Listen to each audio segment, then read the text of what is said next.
Report story. By Mr. Tie-Dye. Hero training was strenuous work. That was a fact that Class 1A had become intimately familiar with from the first day of classes.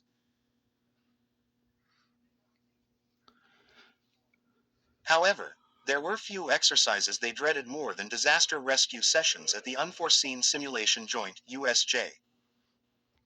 As anyone who's taken the provisional license exam can tell you, rescue work takes far more than strength, speed and overall athleticism. It takes tact, mindfulness, diligence and a constant awareness of your surroundings. You have to keep constant tabs on the physical and emotional well-being of your civilians, without neglecting your own.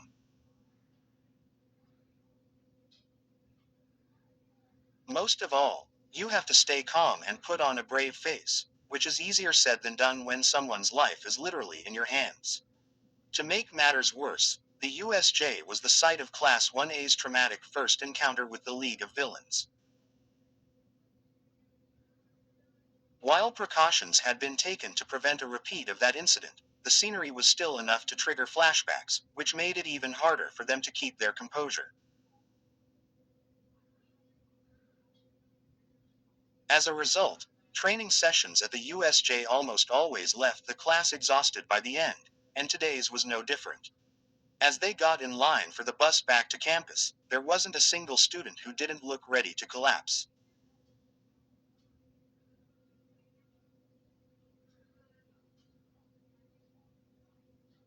You all did fairly well, Mr. Izawa said as he lined them up.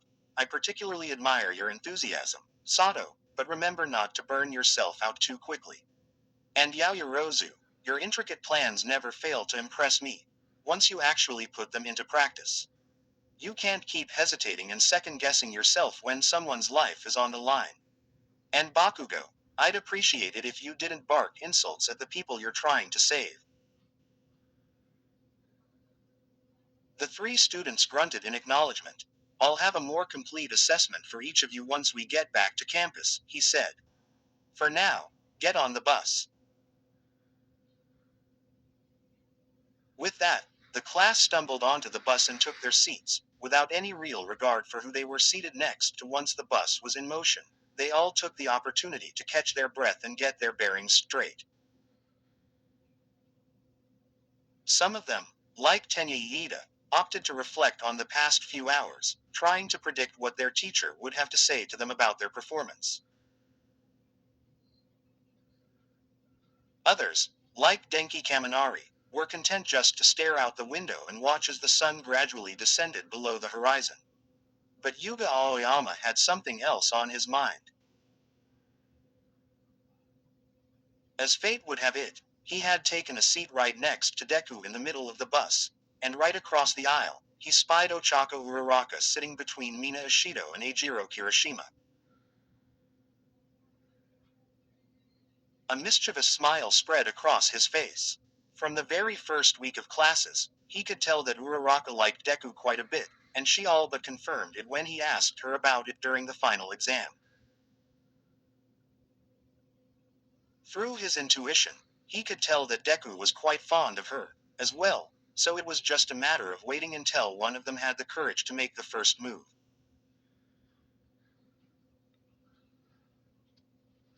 The trouble was that both of them were too shy to do it, so they'd need a little bit of coaxing. Uraraka, he called out. The gravity girl turned towards him, eyes half-lidded. The constant use of her quirk during the training exercise had left her rather lightheaded. May I trade seats with you, s'il vous plaît? I want to sit next to Ishido. Sure, she muttered, standing up and lurching to the other side. Much obliged, he said as he traded places with her. Ishido gave him a peculiar look, ready to ask for an explanation.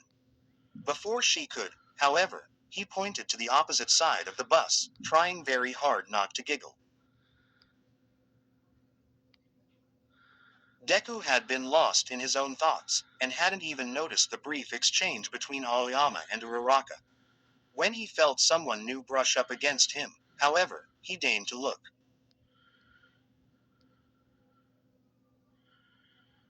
Promoted stories. You'll also like Mirko X Shy Male Reader 175K 1.1 Key. Don't own MHA. I hope you enjoy the story I made. Convicted Hearts 4080 like my other story but ILI longer.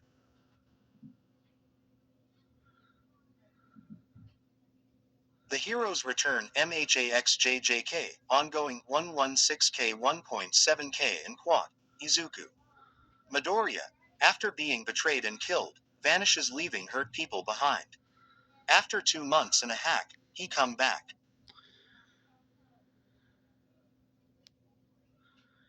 Changed. How will the class Return of Mokuten discontinued 3.5K 45 This story is officially up for adoption.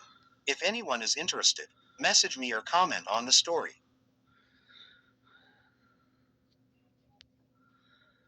The Hero Who Sings with a Smile 39.8K 368 Hi. Guys, this is my first story I write on Wattpad. I hope you like it. Not all heroes wear capes. Some just have 8.43.1K 1.4 Kella. Everybody. This is a suicidal, depressed Deku book with Dadmic. Will their bond grow? Will Mike fuck up? Will Izuku try to kill himself? Find out yourself. Number 1 Radio. The Kings and Queen Yandere Wakfu X Reader 58.8K 1.8 Kyonder. Wakfu X Reader. Images do not belong to me unless stated. Wakfu does not belong to me, it belongs to Enigma. This is being rewritten in another book on my profile. Oh, hi, Ura. And it was in that moment that Deku snapped out of his dazed stupor, as his senses and his heart sprung to life. He almost let out a yelp, and just barely managed to catch it before it left his lips. Uraraka, Class 1A's resident cutie pie, had just taken a seat right next to him.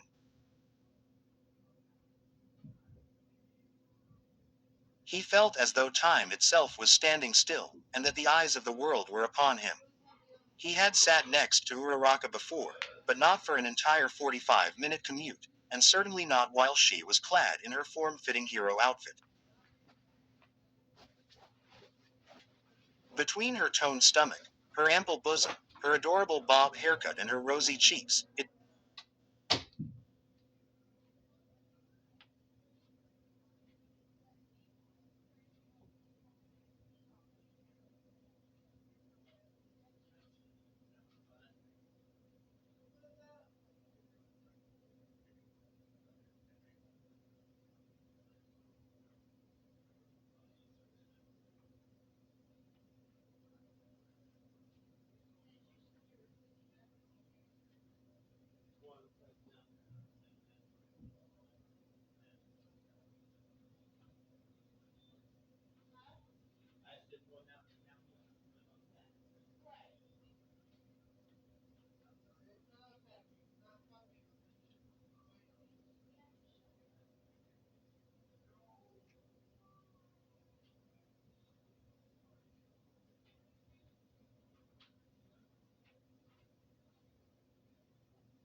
took everything in Deku's power not to stare.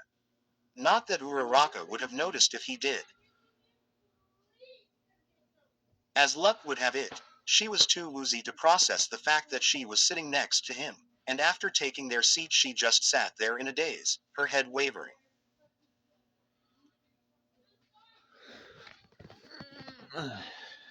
Fortunately, this spared Deku the task of having to make conversation with her. Unfortunately, a far more awkward fate was about to befall him. For the next few minutes, Deku sat there in silence, twiddling his fingers and trying to keep his leg from jittering while his eyes darted back and forth between the window and Uraraka. He almost considered asking someone else to trade seats, but doing so would imply either that he disliked her, which he didn't want the class to think, or that he had a crush on her, which he didn't want the class to know. As far as he knew, his only option was to sit in silence and wait until the end of the trip. Then it happened. The bus took a sharp right turn, knocking some of the students off balance. The dazed Uraraka wobbled to and fro before tipping over and landing, plop, right in Deku's lap. You Uraraka! He cried, throwing his hands up much to his dismay. She did not respond. He said her name again, and still didn't hear a peep from her, aside from the soft, rhythmic sound of her breathing and some light snoring. He did, however, get the attention of some of the other students, who were now staring at him and giggling. I, he uttered, feeling his cheeks burning up. He kept his hands where everyone could see them, so as to broadcast the fact that he wasn't trying anything funny with her. At one point, he caught sight of Aoyama, who waggled his eyebrows at him. Woo-hoo! Go Deku! Exclaimed Mineta, who was promptly shushed by the other classmates. Meanwhile, Deku's brain, as it was wont to do, ran through all of his possible options at this juncture. He considered waking her up, but decided that he didn't want to deprive her of rest after such a grueling exercise. He thought of closing his eyes and going to sleep himself, but his adrenaline was a little too high for that. The only other option he could think of was staring out the window until this whole predicament was over.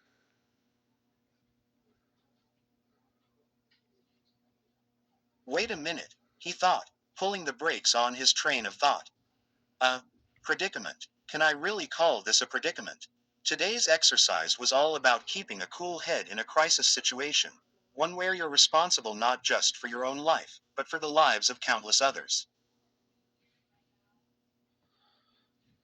And that, in a broad sense, was what being a pro-hero was all about. To be a hero was to smile and stand tall in the face of danger, be it at the hands of villains or natural disasters. With all that in mind, how could he expect to handle pro-hero work if he couldn't even handle a cute girl using him as a pillow?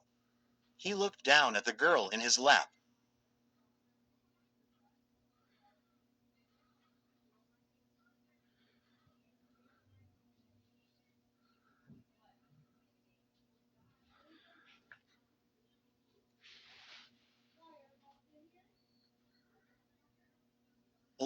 At the moment, she was sleeping like a baby, with nary a sign of restlessness or discomfort. At the sight of her peaceful expression and the sound of her gentle breathing, all of his tension and anxiety began to seep out of his body.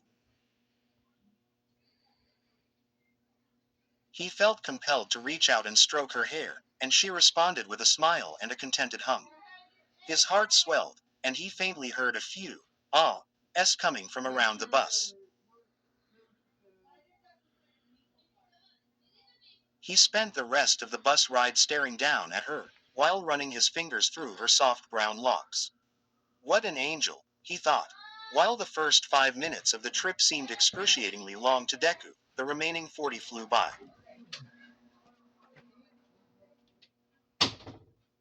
Before he knew it, the bus was pulling to a stop outside of the dorms. We're here, Mr. Aizawa announced.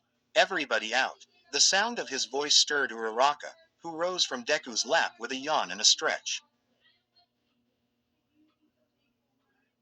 Oh, hi, Deku, she said as she turned to her left. Gosh, are we back already? How long was I out for? Deku chuckled, scratching the back of his head. A while. Well, thanks for looking after me, she said, giving him a hug. He couldn't help but smile at the sensation of her warm, soft embrace. Not wanting to hold up the rest of the class, the two of them got in line and exited the bus as soon as they could. He kept his eyes on her as he walked behind her, entranced by the way her hair would bounce with every step.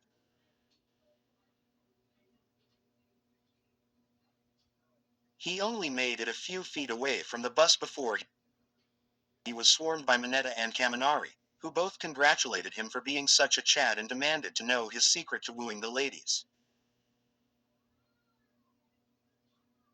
Meanwhile, Uraraka walked to the common area, where she saw the other 5 girls of Class 1A gathered in their usual spot. Curiously, they were all looking at her and snickering. Hey girls, she said. What's so funny? I don't know, said Ashido, who proceeded to take out her phone and shove it in Uraraka's face. Why don't you tell me? Her phone displayed a photo of Uraraka resting comfortably in Deku's lap while he stroked her hair. Dumbstruck, Uraraka turned bright red, and the other girls swore they could see steam coming out of her ears. Ashido proceeded to put her phone back in her pocket and skip off to her dorm, prompting a furious and flustered Uraraka to give chase. Delete that photo this instant. Sure. Just as soon as I post it on Twitter. You wouldn't dare. The most adorable sight you'll ever see. Hashtag love is in the air. I'm gonna tell Mr. Izawa on you. Where stories live. Discover now.